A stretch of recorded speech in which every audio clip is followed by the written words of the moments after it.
So I'm going to the good part of scripting. We need the good script to do the good command or good execution. So we will go for the good scripting part. So good scripting means basically we need to have a perfect symbol which represents the command, means like hashtag symbol, and we need to have good command so that it will be recognizable by the Linux operating system. If it is not a recognizable command, then it will be showing the errors that is in the dialog box. So if you go on further into the applications of the Linux operating system during shell scripting, we will be seeing that the Linux operating system can be used as the different modes of operation, like a calculator or an comparator. Like that we can use the Linux operating system. So in that comparison or in that addition, we can basically give the command in the perfect order so that it will give the perfect answer for that, or the exact answer for that. We need to have basically different types of loops and formulating to the concepts of giving the same idea to the computer so that it will give the exact answer that we require. So here we need to give the different types of loops and conditioning for getting the perfect answer.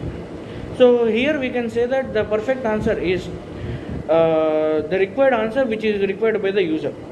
So in the main, if we take an example for the calculator, see here we can use the calculator as an option where we can get true or false or addition, subtraction, like that in the arithmetic operations. So in the arithmetic operations we can basically see that we need to give the option a plus b is equal to c. So if we want to show the answer, we need to write display c or echo c. Echo is the option or the command that is given for the letters that need to be shown in the output of the Linux operating system for the user. So if we want to see the answer, we will see the echo c, or else if we want to see true or false, we will give the loop, perfect loop, that if c is equal to a, then it is true, or if you want to see the c is equal to b, so that we will give the echo, we will give the command echo c is equal to b, then show true, or else we will give the option c is not equal to b, show the false. So we will know the answer by adding those numbers, and we will get that operation. So this is the basic example of the Linux operating system that is acted as a calculator. Now we can move on to the further topic is we can basically store the script files in secured shell, means as I said earlier, in the different types of shells, sh.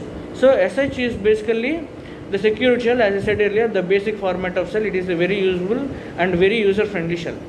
So that is the shell that is used to store the script files. So if we go for an example, here we need to create a simple file. We will create a simple file by as I said earlier, giving the command echo first name. Echo first name means it will ask the user the first name that is required to be entered. So we will give the echo first name, and we will give the other command that read a, means a means here the command which is given to the allow the input as an variable. So a is an variable. Here we will give the command another command that variable a is to be set after the word, the name that is given in the operation. So finally we will give the command hello space comma the $sign a, so that the $sign a means the variable a will be point. So we will be seeing the commands that are required for the printing of a. So we will run the operation so that we will get the mainstream as the first name or the name. We will get as the input we have given the first name. It will come and we will enter the name Vinay. My name is Vinay, so Vinay. There we will get the answer that hello Vinay. So this is the format of writing a simple file into a shell scripting language. Now we can go for the different types of variables. As you learned earlier, the different types of variables are environmental variables, scripted variables, and local variables. Local variables and environmental variables are not much usable because they are the basic sorts of variables. As I said earlier, the definition of the environmental variable is that it is used to see the different functions of the operating system. Now we can see the shell variables or the scripting variables or special variables.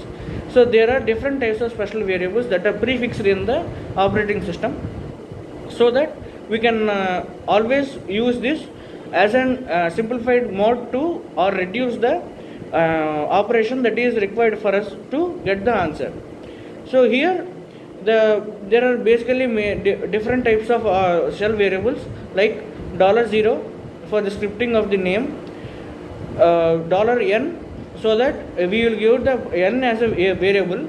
We can n as a number, so that it is a positive number. It is given $1 means we can enter the code or enter the text file which is of information in that $1. If you want to add or subtract to the other dollar, so we can add $1, $2, $3 like that. So we can add the information or we can tally the information that is required at that symbol. Then we can have, if you want to read all sorts of information at the same time, means we have, if you enter $1, $2, $3 like that, but you need to have the every information that is entered into it in the single format, then you need to have $@ or $. If you use the $* or $@ then it will be giving the full information that is required for us. Then we have $#, means that is number of arguments or number of commands that are given to the script. If we have different types of, as I said earlier, we have used 4 types of commands in the creating a simple file. So we will be giving this sort of $#, so that we can get how many number of commands that are used in this commanding system or the operating system. Now if we go to the other options, we have basically given to the points. We can already see that if we have the $! Or $question mark, we will move to the different sort of texting space or different sorts of commanding place. As I said earlier, in the VI mode we have insertion mode. In that insertion mode we can enter the data. So if you want to exit it there, then you can give the command that is WQ, or we can here by that we can give the command $question mark, so that we will exit the file or exit the system that we are using, the editor or the mode. Now we can give $$ to know the process of the current file system. So if you are doing some sort of process in the let's say for suppose we are doing something in the file 1, so that we don't know where we are now or which program we are doing, because we stopped the work before and half an hour. So if you want to know the process of the work, where it is, or progress of the work, where it is, then you can see the information by giving the command $. So those are the different types of variables in the shell scripting, or shell variables or special variables. So now we are going to the format of array. Basically array is grouping of the different types of variables. Actually we can say that it is to provide a method of grouping variables which are different format or which are in different format. So there are basically 2 types of variables in the array. First one, scalar variable. Scalar variable means the variables that are used in the operation, so that it can store only one information or one cell of information or one bit of information. But the array is of storing the multiple data in the single array. Means we can basically say that an array is used to store multiple sorts of data in the single format. This is known as the array. So that there are different types of arrays and there are different types of operators that are used in the array. So if you want to see that operators, basically there are 5 types of operators. Means they are arithmetic, operational, relational, boolean and file test operations. So arithmetic means, as we have known, that plus, minus, into and divided by, and we can basically see the operations by the arithmetic operation, as I said earlier in the example, as a calculator. Now we can see the relational operators. Relational operators are the operators which will show you or which will compare the inputs that are given as earlier. So if you want to see a equal to b or a greater than b or less than b or anything like that, you can use this relational operators. Next we can use the boolean operators, means we will have the or, and, NAND, NOR. Most probably the students of the ECE will know this, because they will be drawing the circuit diagrams according to the required output, that is by the boolean language. Next we will have the string operations. String operations are the operations, as I said earlier, it will have the true or false. So as a example that I have said earlier, the main concept of coming in the a is greater than b or b is lesser than a or anything like that, we will use this kind of operator, so that it will compare the input and it will show the direct output whether it is true or false. So file test operators are the operators that can be described as they can be testing the file which has the content, text, numbers, variables, different sorts of numbers.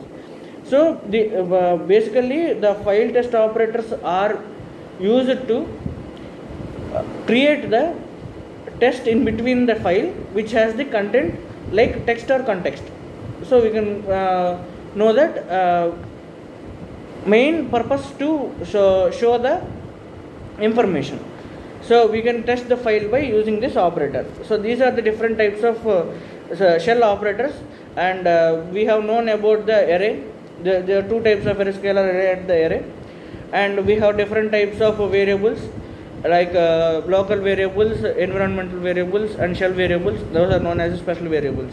So this is the topic which you have learned today. Thank you.